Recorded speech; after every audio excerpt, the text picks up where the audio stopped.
In 897 AD, a man who had been dead for 9 months was dressed in papal silk and put on trial for the crime of being pope. He was convicted. His corpse was dragged through the streets and thrown into the river. No one in the room left during the trial. This is what happens when rage solidifies into ritual. His name was Pope Formosus. He died in April of that year. By September, he had been in the ground for 154 days, long enough for soft tissue to collapse into itself, for the air inside his tomb to turn into something else. When they opened the marble sepulchre, they opened a sealed volume of degradation that had been ripening in the dark.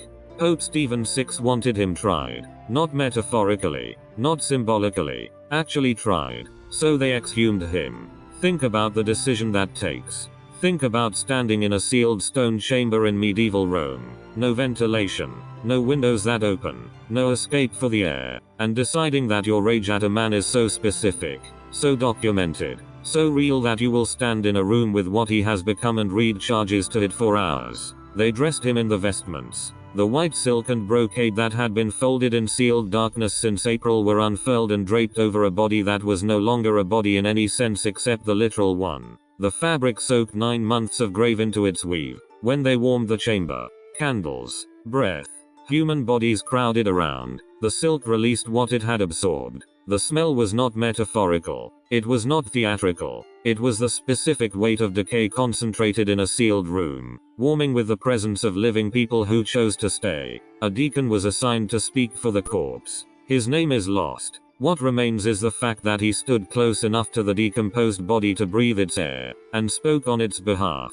While Pope Stephen VI read the indictment, the charges were specific.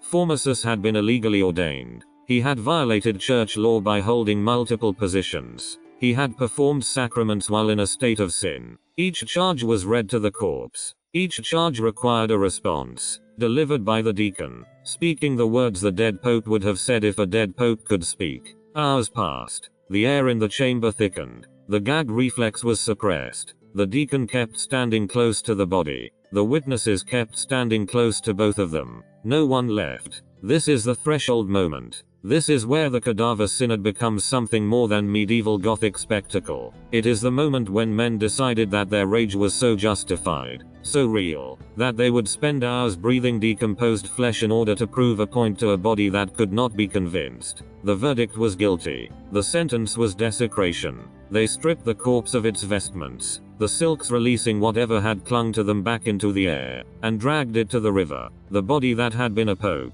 then a corpse, then evidence, then a defendant, became waste, thrown into the Tiber. But here is the thing that stays. Here is the thing that makes this not just a story about medieval violence, but a story about something older. The corpse was recovered. Monks pulled it from the river before it could travel far. The body that Stephen VI had tried to erase was instead preserved, hidden, protected, kept somewhere safe. Within years, the political winds in Rome shifted. Stephen VI was deposed, imprisoned, and strangled in his cell. Formosus was posthumously declared innocent. His remains were restored to honor. The corpse trial, 9 months of burial, hours of indictment in a sealed chamber, desecration, drowning, recovery, changed nothing and proved everything. It proved that rage solidified into institutional violence does not need to be effective to be real. It just needs to be felt. The men who stood in that chamber breathing decay were not confused. They were not performing for anyone. They were naming something they had lost, something they felt had been stolen from them, by the only means available to men of their time. They put the thing on trial. They stood with it. They did not look away. We call it the Cadaver Synod because we need the distance of a name. But that's what it was. A synod where the body was the defendant, the air was the witness, and staying in the room was the only way to say, this was real. This happened. I was there. And 901 years later, we know about it because the men who saw it could not let it disappear. They told someone. That person told someone. The story moved forward like the corpse through the Tiber. Heavy, unwanted, impossible to lose. That's what this is about. Not the grotesque, not the medieval barbarism. It's about the fact that sometimes our rage at hollow institutions is not crazy. Sometimes it is the only honest response. And sometimes, the only way to make it real is to stand in a sealed room with the evidence of what died, and not leave until everyone knows you were there.